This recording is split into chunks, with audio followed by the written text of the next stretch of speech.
Welcome to my channel, detailing events throughout the decades. 1977. Canary Islands plane crash.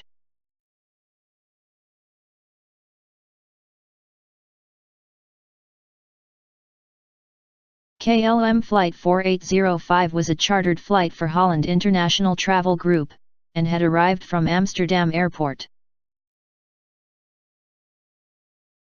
Captain, Jacob Velthuizen van Zanten. Aged 50. First Officer, Klaus Mers. Aged 42. Flight Engineer, William Schroeder. Aged 48. Captain Jacob Velthuizen van Zanten had 11,700 flight hours, 1,545 were on 747s. The aircraft was a Boeing 747. The KLM flight was carrying 14 crew members and 235 passengers, 52 of them were children. Most KLM passengers were Dutch, but there were 4 Germans, 2 Austrians, and 2 Americans on board also. The aircraft landed at Tenerife on March 27, where passengers were transported to the airport terminal.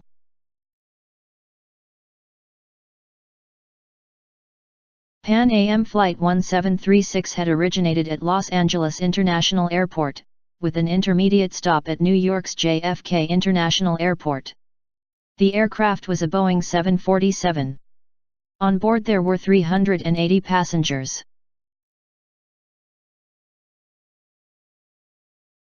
Captain, Victor Grubbs.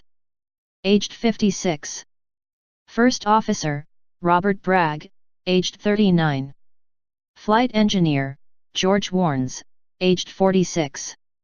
There were also 13 flight attendants on board. Victor Grubbs had 21,043 hours of flight time, 564 hours were on 747s.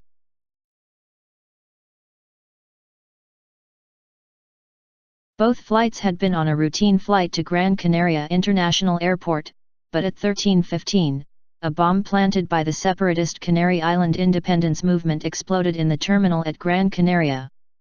The civil aviation authorities had therefore closed the airport temporarily after the bomb detonated and diverted all incoming flights to Los Rodeos at Tenerife. This included the KLM and Pan Am flights. The airport at Los Rodeos only had one runway, and one major taxiway parallel to it, with 4 short taxiways connecting the two. While aircraft were waiting for Gran Canaria Airport to reopen, diverted aircraft took up so much space that they were parked on the long taxiway, meaning it could not be used for taxiing. Departing aircraft had to taxi along the runway to position themselves for takeoff. This was known as a back taxi, or back track.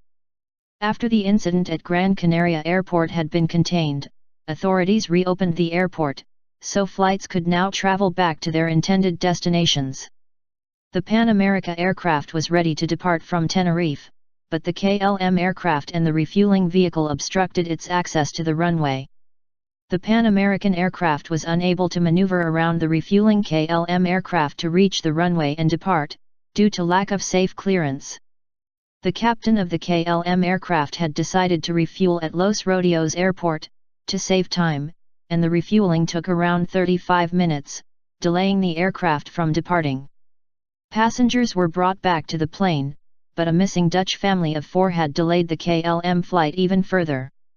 A tour guide who lived on Tenerife did not reboard the plane, and was the only person to survive Flight 4805, as she was not on the plane at the time of the accident. The control tower instructed the KLM aircraft to taxi down the entire length of the runway, and make a 180-degree turn to get into takeoff position. While the KLM was back taxiing on the runway, the controller asked the flight crew to report when it was ready to copy the ATC clearance. The crew were performing the checklist, so copying the clearance was postponed until the aircraft was in takeoff position on runway 30. Not long after, the Pan American aircraft was instructed by the control tower to follow the KLM aircraft down the same runway and exit the runway by taking the 3rd exit on their left, and then use the parallel taxiway. The crew were unclear if the controller had told them to take the 1st exit or the 3rd exit, so the crew asked for clarification, and were told the 3rd exit. They began to taxi using an airport diagram to identify the unmarked taxiways. They identified the first two taxiways but never indicated that they had sighted the third taxiway. There were no markings or signs to identify runway exits and their visibility was poor. The PAM crew remained unsure of their position on the runway. The angle of the third exit would require the plane to perform a 148-degree turn, which would lead them back towards the still crowded main airport. At the end of the third exit, they needed to make another 148-degree turn in order to continue taxiing towards the runway for takeoff. Los Rodeos is 2,077 feet above sea level, which gives rise to cloud behavior that differs from many other airports. Clouds 2,000 feet above ground level at the nearby coast are at ground level at Los Rodeos. Clouds of different densities cause varying visibility problems. The collision would take place in high-density cloud cover. PAM America found themselves in poor visibility as soon as they entered the runway. The KLM flight was still in good visibility, but clouds were coming towards them. They completed their 180-degree turn and lined up on the runway ready to depart.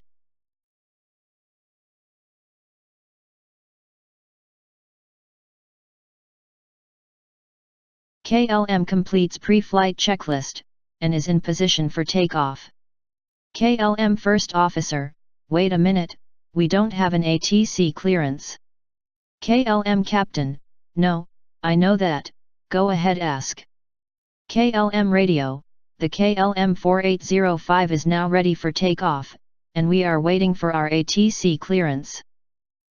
Control Tower, KLM 4805, you are cleared to the Papa Beacon, climb to and maintain flight level 90 right turn after takeoff, proceed with heading 40 until intercepting the 325 radial from Las Palmas, VOR. KLM Captain, yes. KLM Radio, Roger sir, we are cleared to the Papa Beacon flight level, 90, right turn R040 Unital intercepting the 325, we are now at takeoff. KLM brakes released. KLM Captain, we're going. Check thrust. Engines now accelerate. Control Tower. OK, stand by for takeoff, I will call you. Pan America Captain, no. Pan America Radio, and we're still taxiing down the runway, the Clipper 1736. Tower, Papa Alpha 1736, report the runway clear. Pan America Radio, OK, we'll report when we're clear. Tower, thank you. This was the last radio communication involving the two aircraft. The following is cockpit communications amongst the crew. Pan America Captain. Let's get the hell out of here.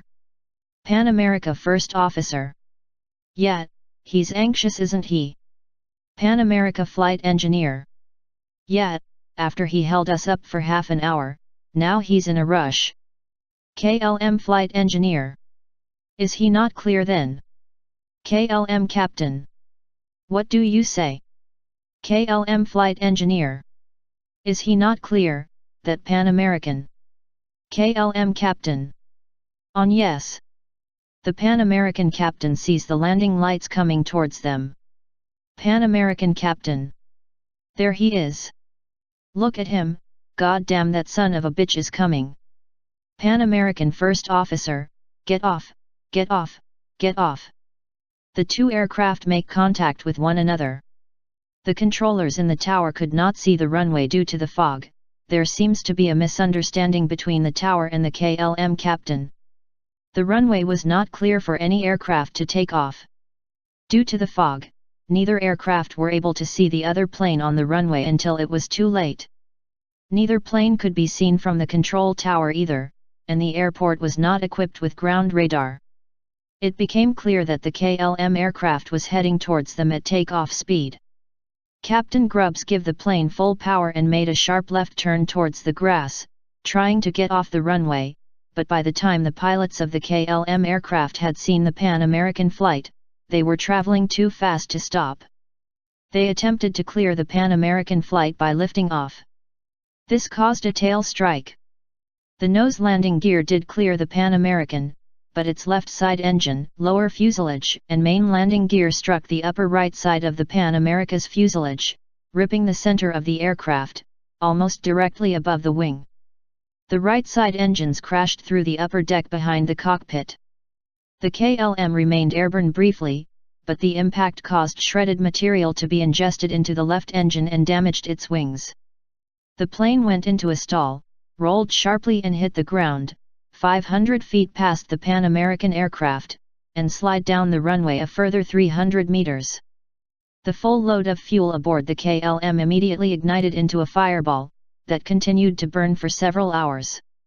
John Coombs of Haleiwa, Hawaii, was among one of the survivors aboard the Pan American flight. He said that sitting in the nose section of the plane had saved his life. All passengers and crew on board the KLM aircraft died in the crash. 335 passengers and crew on board the Pan American flight also perished.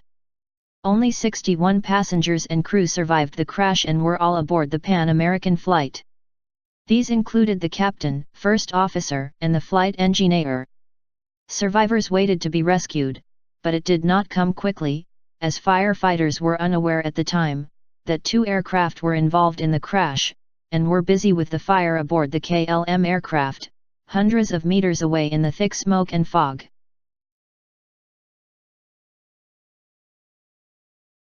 Los Rodeos, the only operating airport in Tenerife during 1977, was closed for 2 days. Crash investigators arrived the day after the crash.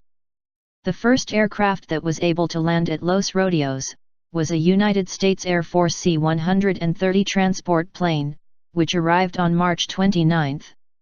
It transported all survivors and injured passengers and crew from Tenerife to Las Palmas. Many of the injured were also taken to Air Force bases in the United States for treatment. Los Rodeos was not fully reopened until April 3, after all the wreckage had been removed and the runway repaired.